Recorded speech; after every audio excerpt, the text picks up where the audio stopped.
Acara Senin 11 Agustus 2025 siap untuk dilaksanakan.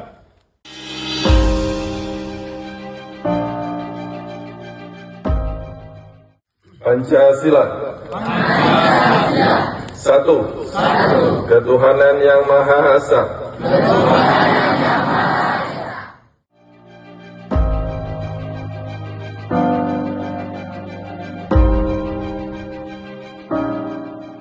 Pegunungan Alpen. Nah, kalau di sini ada pegunungan yang memang di depan kita. Jadi saya membayangkan ini berada di Swiss. Bahwa kita harus punya growth mindset. Kita harus percaya diri bahwa kita bisa sama atau juga bisa lebih baik daripada orang dimanapun di dunia, termasuk dengan negara Swiss. Kenapa? Karena kita punya growth mindset. Pernah tahu growth mindset? Pernah dengar?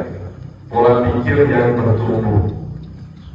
Al-Quran, Allah Subhanahu wa ta'ala mengatakan kepada kita, untuk khairat umat ukhrijat linnas. Kemudian kita ini adalah umat terbaik yang dikeluarkan di antara manusia.